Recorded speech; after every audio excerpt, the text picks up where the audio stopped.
It's about equally distributing this wealth to everyone, which is the exact opposite of God-given rights, which you have in monarchism, capitalism, and fascism, where people are born into a certain social status, and with that have certain rights or means over other humans or other people. This is why people such as yourself are ignorant.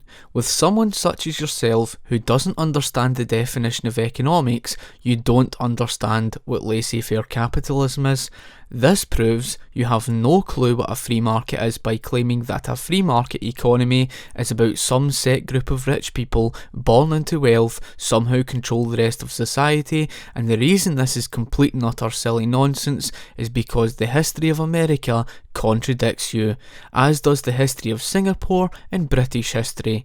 The history of America is the perfect example because throughout recorded history, not once have we ever seen monopolies form under a free market economy. Every instance of recorded history, whether that be British history, American history, or elsewhere, the only time we have seen monopolies form was due to government intervention.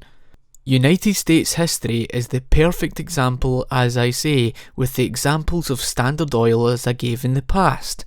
The Standard Oil Company did not hold a monopoly even when they gained 90% share of the market. They were forced to continue on driving down their costs because of the threat of competition stepping in and underbidding them. Your fallacious made-up fairy tale claim, which is what it is nothing other than fictitious. Please, show me an example where in a free market system the rich were born into wealth and then controlled the whole of society. If the Standard Oil Company controlled the rest of society, how come John Davison Rockefeller was pressured into reducing his costs? The monopoly definition is characterised by a company that completely owns the market in the field area they work in.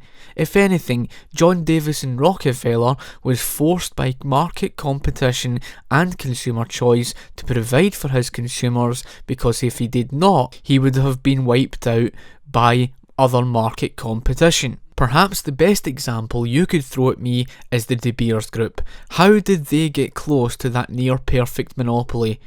Because of state intervention, as a result of the nationalisation. So if anyone likes to spread communist propaganda based on fictitious lies, it's people such as yourself. Plus the fact, what business is it to you what someone else has? Who cares if someone else is richer than you, or even if they were born into wealth? That does not mean to say, however, that rich people control society under a free market system. On the contrary, they benefit the masses in society, not just because they can offer thousands of jobs and own the capital for mass production. This can lead to better standard of living for society. How else you think the average household today has a toilet in them? These things were once only affordable to the rich. Then again, you don't understand the basic laws of supply and demand, not even in economics for dummies language. Sorry, this is not socialism, this is the opposite of socialism. But this is obviously what Scotty M doesn't understand. Obviously, he seems to think that capitalism is socialism and socialism is vice versa capitalism. Sorry, but how Scotty M is able to think that, or why he thinks that, is really beyond my comprehension. How on earth do you draw to that conclusion that I think capitalism is socialism and that socialism is capitalism? What makes people such as yourself so ignorant, if not stupid, is the fact that recorded history itself contradicts you. Again, we can see this from British history and American history alone, never let alone the history of Singapore or Hong Kong. If people pay close attention to the argument you have made thus far to define communism, you define communism purely based off theory. In other words, everything to you is Marx said this and Marx said that. The amazing thing is there are people out there who can't grasp why this is deeply flawed. It's common sense. Just because you say something doesn't mean to say that it will turn out the same in practice. Again, you fail to understand the importance of theory in practice. People can have good intentions, such as many socialists have when it comes to the theory of socialism. But just because you have good intentions doesn't mean to say that the consequences of your intentions will be good. In fact, those good intentions turn into bad consequences. For example, you raise minimum wage, and as a result of this, the unemployment levels rise, as well as the cost of produce.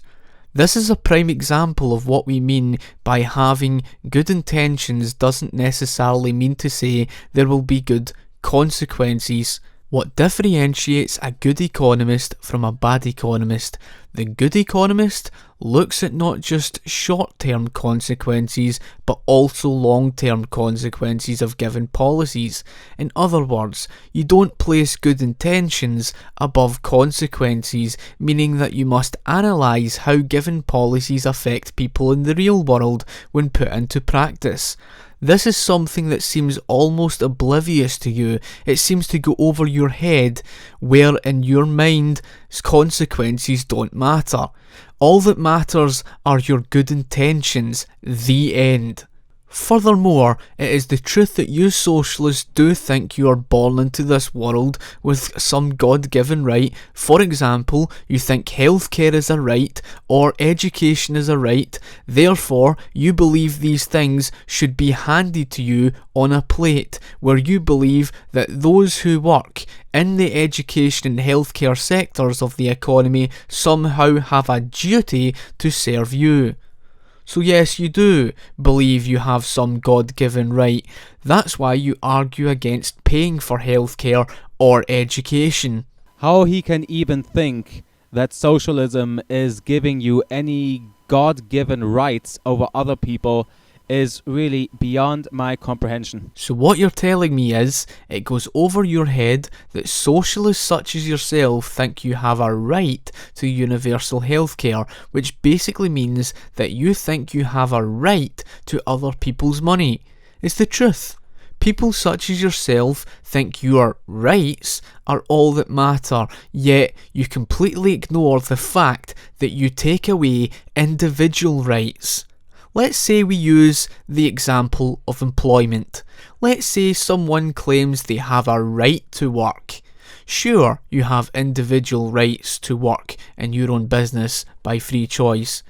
But what about the right to work elsewhere? Well, first of all, this means you have a right to work whenever you feel like it, but what you're ignoring is you're taking away the employer's rights to say, no, I don't want you working for my company. That's precisely what I mean when you socialists think you have a God-given right over individual rights. That's honestly how you people think. You think you have a God-given right to education and healthcare, which is taking away the rights of those other individuals who disagree. What if I, as an individual, peacefully disagree that healthcare is not a right but is a very important privilege? Are you going to abuse me by calling me all the names in the book? What you ignore is that I as an individual have a right to say, no, I don't want to fund into a universal healthcare system. Without you realising it, you're taking away the rights of other individuals from disagreeing with it. And how do you fund your collectivist system? Through government coercion, in other words, theft. So what you're saying is, your right is more important than my right to disagree.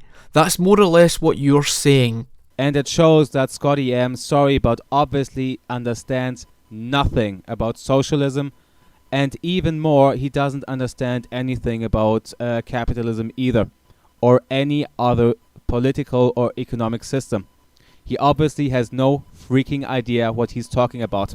He's just blindly repeating anti-communist propaganda. I don't think this needs much of a response. Anyone who has listened to the other 3 parts so far can see that I do understand the strong fundamentals of basic economics. I have more or less destroyed your entire argument on socialism on pricing alone. I understand perfectly fine well what socialism is. The difference is I don't define socialism by theoretical fairy tale bedtime stories. I define socialism by what it has proven to be in practice, time and time again throughout recorded history. We have the evidence plastered all over history to see why communism failed. I've already made a complete fool out of your argument about the rich. Your credibility has been destroyed because you can't point out to me examples of monopolies that formed under a free market economy. If anyone is clueless when it comes to laissez-faire capitalism, that will be yourself. But that's right, Marx said this and Marx said that. So if Marx said that if you walk off a cliff, you'll float, that must mean it's true then.